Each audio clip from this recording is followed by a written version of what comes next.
Welcome back, everybody. So I recently came across this initiative called Stop Killing Games, which is a EU initiative that is trying to stop developers from shutting down the ability to actually play a game, right? Like, imagine if one day you woke up and the game you paid for simply just didn't work anymore, which a lot of games are very based online now. So with developers having the power to completely shut off servers at any given time after X amount of time of the game being open is a full possibility. So I wanted to make a brief video explaining what's going on with the Stop Killing Games initiative, how it started, why it matters to everyone who is in the gaming sphere, and just talk about the EU petition as a whole and what it can mean for the future of gaming for all of us. So in March of 2024, Ubisoft officially shut down their game, The Crew, which made it so that players couldn't play online anymore. The big problem with this is that the game is an online-based game, so playing offline isn't an option either. Single player required you to be connected to the Ubisoft servers, and since the servers are no longer around, the game is basically bricked or useless. You just spent $70 on something that is no longer viable in any way. To make it worse, Ubisoft even revoked digital license to the people who had bought the game digitally and made it so that the game couldn't be reinstalled regardless of being purchased or not. And this is a bigger issue, as it's not a one-off thing with The Crew, as there's other games like EA Darkspore and BioWare's Anthem, which is coming to an end in January of 2026. Another online-based game that without servers will become unplayable. This ties into the things that we've been discussing lately with all the controversy surrounding Nintendo with, do we really own anything, or are we all just glorified renters? This plays into the bigger issue with gaming as a whole right now, or with the world as a whole, is no one wants us to own anything. You will own nothing and be happy. At least when it comes to game, that's ridiculous. The initiative is born with the realization that a paid game can simply die and vanish off the face of the earth without the care of the consumers in any sense. So in April 2024, a YouTuber by Ross Scott, who goes by Accursed Farms on YouTube, launched the Stop Killing Games initiative. The goal is just to stop the publishers from destroying games that they stop supporting. Not saying that you have to support them forever, just that you can't destroy it and make the game basically useless. He's worked with EU citizens to file an official European Citizen Initiative, or ECI, which is like a mega petition with legal weight in the European Union. The demands and what they're asking for is simple. When a publisher stops supporting a game, they should release a patch or an alternative so it can still be functional without their servers. Basically, just make it so the game is still playable. They're not asking companies to run servers forever or to release source codes, just to make sure that the game is still usable as the company moves on and moves away from it. So that the consumers who have spent their money and their time with this game, some spending hours to get, collectibles, upgrades, etc., aren't just left out high and dry. I don't think that's asking too much. Don't kill it. Don't burn the book. Don't leave everybody, for lack of a better word, with their shit in their hand. You know what I mean? Make it so the game is at least usable for the consumer and the person who spent their hard-earned dime on that. This matters because I think it ties directly into the rights of a consumer. I mean, imagine if you bought a car and then one day your manufacturer, or imagine buying a Tesla, and one day Elon Musk wakes up and says, I'm really done providing updates to this piece of shit, and we're just going to kind of turn it off remotely. Your car's just going to die in the middle of the road. You can leave it there because, to be honest, it's not going to be useful to you anymore. That's essentially what's happening with the video games, and it's ridiculous because these things have already been paid for. And the fact that we have developers trying to make it seem like it's okay to revoke a purchase of yours is leaving a bad taste in a lot of people's mouths. Second, it's about cultural preservation.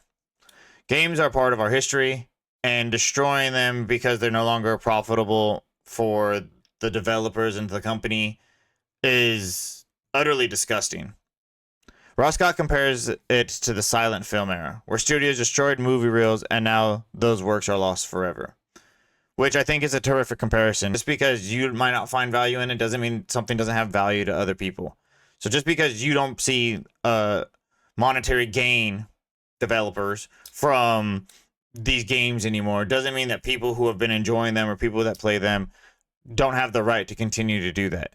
It's the same thing with people like me who collect older gaming systems. I still am enjoying Xbox 360 and I still play my PS2, and it would be downright disgusting for me to not be able to enjoy some of those games, or even for the fact that I played Crazy Taxi on Dreamcast. It would be completely ridiculous if my Dreamcast just refused to turn on or the game refused to let me play because the developers have moved on and it's been X amount of years since the game's been viable. Today's games could just disappear. Stop Killing Games argues that we deserve the right to keep playing what we paid for, and future generations deserve the chance to experience these games also. And I couldn't agree with that more. Like I said, I myself am a proprietor of very old gaming systems. I still play Atari. I still play Genesis. I still play Dreamcast. I still can play GameCube. Like, the fact that we're getting to a point where society as a whole, gaming industries as a whole, are trying to make it seem like it's okay that we don't own anything. And I think it's the same thing that's happening with cinema and movies as well. You can buy a digital movie because we've been really moving away from DVDs, but you can buy a digital movie, which is the rights to have that movie. But who's to say that they don't just stop having that movie on one of the programs like Fandango at home or Amazon? And then what? You've purchased something that is no longer useful, no longer watchable, no longer yours. You don't own it at all. You're basically just renting and borrowing it until they decide that they're going to pull the rug out from under you. So how is the public responding to this? At first, the petition did gain some traction, but momentum really got slow, and it seemed like this was going to die out. Until just recently came some drama. Accursed Farms got into a public feud with an indie game developer who goes by the name Pirate Software, who criticized the campaign, saying it was unrealistic. He basically stated that it was just crap and garbage, and that he would personally be campaigning against this initiative. The YouTube drama, ironically, gave the Stop Killing Games initiative a second wind, with big names like Moist Critical, XQC, Asmongold, Jacksepticeye, and even Right to Repair advocate Louis Rossman jumped in backing this campaign. The surge pushed the petition over the required 1 million signatures to force an EU response. And at the time of recording this, the petition is now sitting at 1,308,611 signatures. The community showed up and has made it clear that this is an issue and it matters to all gamers. So where does that leave everything? And what happens now? Since the petition met the EU's threshold, the European Commission is legally required to review it. They'll meet with the organizers, hold hearings, and decide whether to draft a law. It is not guaranteed to succeed at this point, and the games industry lobbying group Video Games Europe is already pushing back, saying the idea is too expensive and technically unrealistic. They have stated private servers are not always a viable alternative option for players, as the protection we put in place to secure players' data, remove illegal content, and combat unsafe community content would not exist and would leave right holders liable. In addition, many titles are designed from the ground up to online only. In effect, these proposals could curtail developer choice by making these video games prohibitively expensive to create, which is, in my opinion, a lot of jargon of we could do it, but we don't want to because it's going to cost a little extra money. And then they're going to cover it up with a bunch of excuses to make you worried. Like, maybe this isn't a good idea, so that you'll take a step back and kind of second guess it, which is bullshit. All we want to do is own the shit that we buy. Learn from Nintendo with Nintendo's lawsuit with Brazil right now, because they're another big company that's trying to tell us that we don't own shit and we're glorified renters. This campaign has forced a conversation, and publishers can't pretend that this isn't a problem anymore. And some are even changing their behavior. For example, Ubisoft has promised that future games in the Crew series will have offline modes, so they won't meet the same fate as the original.